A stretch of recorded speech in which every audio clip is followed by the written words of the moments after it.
el principal objetivo que tiene el curso es el de facilitar información sobre toda una serie de incertidumbres que, a pesar de que los distintos medios de comunicación se están haciendo diferentes tipos de apuestas por soluciones a un problema territorial tan importante como es el del déficit hídrico y la sequía, y por tanto su traslación a las necesidades de regadío de algunos tipos de cultivos, pues tiene la sociedad. Entonces vamos a ir desmenuzando, por así decir, esas opciones, las opciones fundamentalmente basadas en la desalación, basadas en la regeneración de agua residual, ¿no?, basada en la optimización del riego, ¿no?, y ver cuáles son las alternativas posibles dentro de un marco de una ordenación de un recurso de que no nos sobra, y por tanto dentro del marco de la necesidad de optimizar ese uso.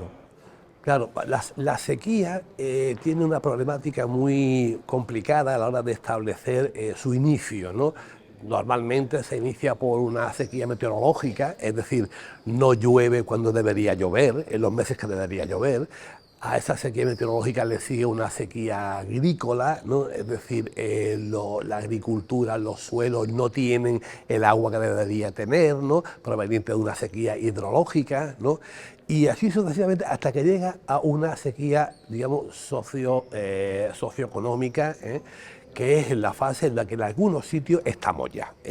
¿Qué quiere decir esto? La sequía no es generalizada, es decir, pero efectivamente hay zonas en donde ya la situación ha pasado a tener un nivel crítico, y es en las zonas en donde se está llevando a cabo una serie de medidas que yo determinaría o lo calificaría como paliativa, es decir, estamos ya en una fase final, ¿no? Es decir, ¿cuál es la fase final?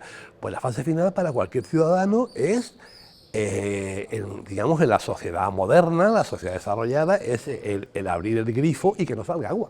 Esa es la fase final. La fase final para un agricultor aquí es el tener que arrancar aguacates o mangos, porque no puede regarlos, ¿no?, porque no dispone de ese recurso. Claro, a lo mejor habría que preguntarse si en algún momento tendría que haberse plantado o no, ¿no? Con lo cual estamos en un problema territorial. Esto es muy importante. Y es muy importante porque en este problema territorial están afectadas todas las administraciones, No hay una administración más afectada que otra, efectivamente, por supuesto. Aquí, en el caso que nos ocupa, las cuencas mediterráneas andaluzas están transferidas a la Junta de Andalucía, pero la Diputación tiene también su responsabilidad, el Gobierno central tiene su responsabilidad también, y los municipios también tienen su responsabilidad. Es decir, aquí somos todos víctimas y somos todos agentes. Somos todos agentes porque consumimos agua, regamos, baldeamos calles, etcétera, y por supuesto unos en más medida que otros, lógicamente, y somos todos víctimas porque podemos no tener ese servicio al que están acostumbrados, ya estamos, lógicamente. Bueno, en algunos municipios ya lo siguiente es dramático, porque ya en esos municipios han empezado a restringir el agua durante 12 horas, el siguiente puede ser 18 horas, es decir, ¿por qué? Porque no hay recursos. Lo siguiente será traer el agua de algún sitio.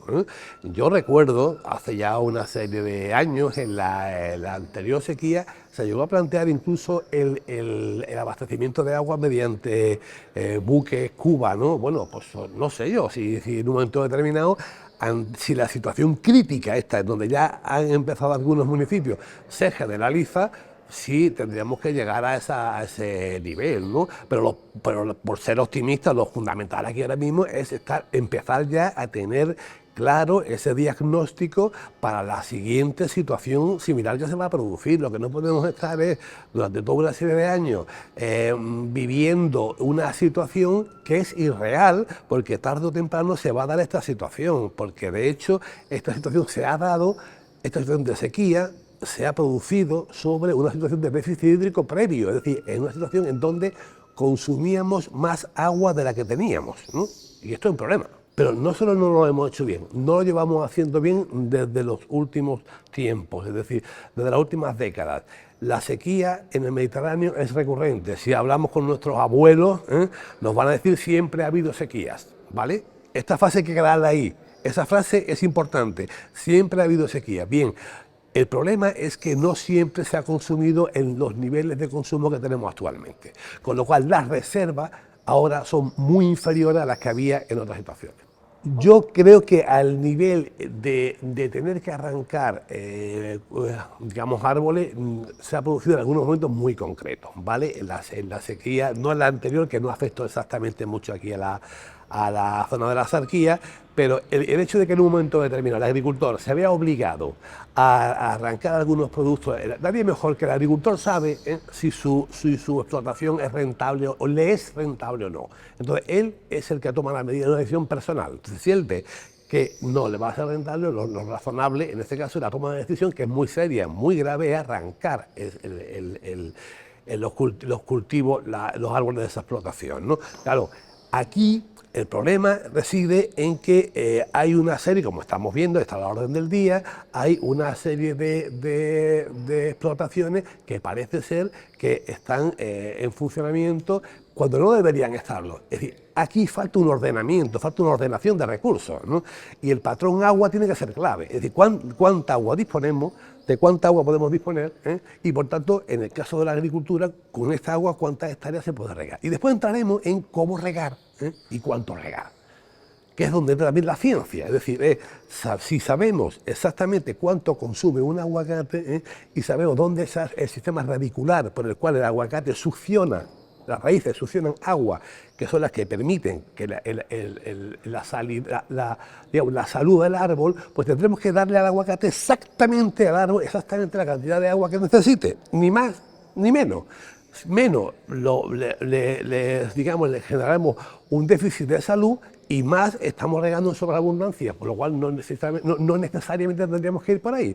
Y ahí la ciencia tiene mucho que decir, porque se está avanzando mucho en toda esa serie de investigaciones. Y volvemos de nuevo a la digitalización del agro, es decir, darle a las plantas, a los sistemas radiculares de las plantas, exactamente la cantidad de agua que necesitan para su consumo. Por supuesto, no estamos en un radio de salida, es decir, si desde la universidad, desde los centros de investigación afirmásemos que estamos en una situación de no retorno, inmediatamente yo me tendría que ir. Es decir, estamos investigando esto. Es decir, por supuesto, hay soluciones, hay salidas y hay que tirar esa línea, ¿no? Por tanto, yo creo que hay que tener esperanza y, de hecho, hay una serie de proyectos que están trabajando en esa línea y que van por ahí, ¿no? Entonces, ahí yo creo que el futuro es importante y hay que seguir en la misma línea.